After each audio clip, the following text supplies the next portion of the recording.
Hello guys, जय श्री कृष्णा। हमारी आज की क्लास रहने वाली है राजस्थान का इतिहास से संबंधित। ज़्यादा मैं नहीं समझाऊंगा, ये रिवीजन क्लास रहेगी। देखो, सबसे पहले मैं बता देता हूँ राजस्थान का इतिहास।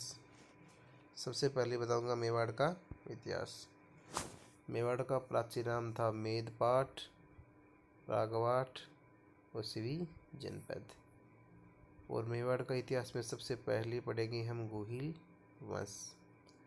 गुहिल वंश की स्थापना गुहिल ने 566 ईस्वी में की थी। कब की थी? 566 ईस्वी में। गुहिल वंश की 24 शाखाएं थी। कितनी शाखाएं थी? 24। ठीक है। इसमें मेवाड़ के गुहिल सबसे प्रमुख थे और गुहिल शासक सूर्यवंशी हिंदू थे। ठीक है। नेक्स्ट रहने वाला है हमारा बप्पा रावल। इसका नाम था कालभोज। क्या था? कालभोज। और हरित ऋषि का शिष्य था ये। 734 ईस्वी में मान मौर्य को हराकर चित्तौड़ पर अधिकार कर लेता है और राजधानी बनाता है नागदा, उदयपुर को। तो उसने क्या किया था? नागदा में एक लिंग मंदिर का निर्माण करवाया था। मेवाड़ के शासक स्वयं को एकलिंग जी का क्या मानते हैं? दीवान मानते थे। बप्पा रावल मुस्लिम सेना को हराते हुए गजनी तक चला गया और वहाँ के राजा सलीम को हटा दिया तथा अपने भांजे को वहाँ का राजा बनाया।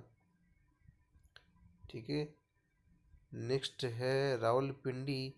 पाक शहर का नाम बप्पा रावल के कारण पड़ा था। नेक्स्ट बता देता हूँ मैं आपको। सीवी वैद्य ने बप्पा रावल की तुलना चार्ल्स मार्टेल से की थी और ये चार्ल्स मार्टेल था और फ्रांस का कमांडर था। ठीक है। मेवाड़ में सोने की सिक्की सबसे पहले प्रारंभ 115 ग्रेन का सिक्का चलाया था। उसने उपाधियाँ थी हिंदू सूरज की और राजगुरु की और चकवे, चारों दिशाओं को जीतने वाला। और नेक्स्ट शासक था अल्लट। अल्लट का नाम आलू रावल था। ठीक है। आहड़ को दूसरी राजधानी बनाई थी, आहड़ को। और आहड़ में भी वराह मंदिर का निर्माण करवाया और वराह मंदिर विष्णु जी का मंदिर था। मेवाड़ में नौकरशाही की स्थापना की थी। ये मोस्ट है नौकरशाही की अल्लट ने। अल्लट ने हूण राजकुमारी हरिया देवी से शादी की थी। नेक्स्ट शासक बनता है जेत सिंह। जेत सिंह के काल में मोस्ट घटना है बुतौला का युद्ध। कौन सा युद्ध? बुतौला का युद्ध जेत सिंह और इल्तुतमिश के बीच हुआ था। इसमें जेत सिंह क्या था? जीता था। ठीक है। और इल्तुतमिश की भागती हुई सेना ने नागदा को लूट लिया था। जेतर सिंह ने चित्तौड़ को नई राजधानी बनाया था। नेक्स्ट है जय श्री सूरी की पुस्तक है हमीर मद मर्दन भूताला युद्ध की जानकारी देती है। ये भी कई बार एग्जाम में आया है। जेतर सिंह का शासनकाल मध्यकालीन मेवाड़ का श्रवणकाल था। नेक्स्ट है रतन सिंह। रतन सिंह के बारे में मैं बता देता हूँ आपको। रतन सिंह, इसका छोटा भाई कुमकर नेपाल चला जाता है और वहाँ गुहिल वंश की राणा शाखा के शासन सब करता है। अलाउद्दीन खिलजी का चित्तौड़ आक्रमण 1303, ये मोस्ट सबको पता रहता है।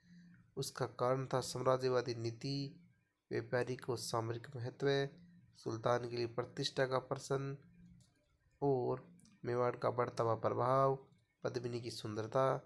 पद्मिनी के बारे में बता देता हूँ। ये पद्मिनी सिंहल द्वीप है, श्रीलंका में है, वहाँ की राजकुमारी थी।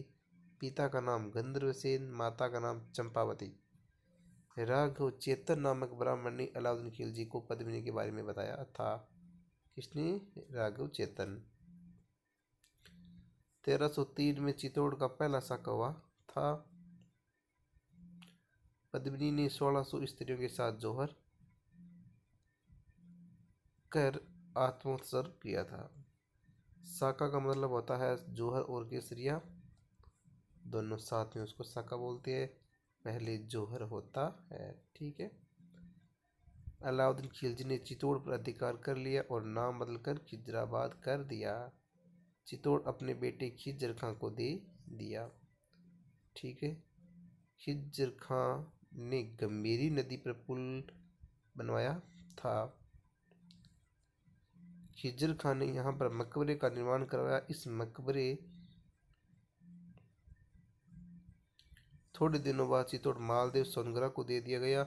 मालदेव सोनगरा को मुच्छाला मालदेव कहा जाता है। ये भी क्वेश्चन मोस्ट है। गोरा बादल इस साके में लड़ते हुए मारी गई। याद रखना, गोरा और बादल। अलाउद्दीन खिलजी ने चित्तौड़ में 80,000 लोगों का कत्लेआम करवाया था। ये देखो बहुत बड़ी घटना थी। मलिक मोहम्मद जैसी की पुस्तक है पद्मावत, अवधी भाषा में 1540 में लिखी गई थी।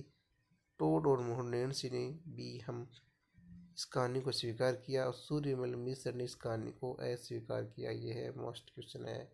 सूर्यमल मिश्र ने अस्वीकार किया। अमीर खुसरो की पुस्तक खजन उल फतवा तारीख इलाही में चित्तौड़ आक्रमण का वर्णन किया गया है। रावल उपाधि का प्रयोग करने वाला अंतिम राजा यही था, रतन सिंह। गोरा बादल का बलिदान हमें यह सिखाता है कि जब देश पर आपत्ति आई तो प्रत्येक व्यक्ति को अपना सर्वस्व न्यौछावर कर देना और देश की रक्षा में लग जाना चाहिए। हमीर ये पढ़ेगी हम कल, तब तक के लिए पढ़ते रहिए। ठीक है, धन्यवाद।